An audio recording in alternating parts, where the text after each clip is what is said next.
Ish kryeministri Sali Berisha ka reaguar ndaj intervistës së kryeministrit Edi Rama për Financial Times, duke dënuar gjuhën e përdorur prej tij dhe duke cilësuar të papranueshme për një kryeministër.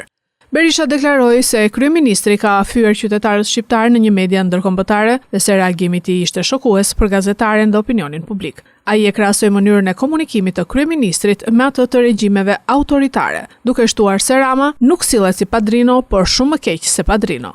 Denoj me forcën më të madhe sharjet që Edi Rama ju bën shqiptarve në mediat më të mëdha ndërkombëtare. As Gaddafi, as Maduro nuk i kanë lejuar vetes gjuhën që Edi Rama ka përdor në Financial Times ndaj shqiptarve. Ky ka dëshmuar urrëtitjen e pakufishme që ka ndaj qytetarëve shqiptar. Garantoj protestuesit se do të konsiderohen me seriozitetin më të madh si në aktivitetin ton direkt kombëtar, ashtu dhe aktivitetin ton ndërkombëtar. Insistojmë që parlamenti të ndërpres çdo lloj aktiviteti tjetër dhe të merret me trajtimin e kërkesave të drejta të protestuesve.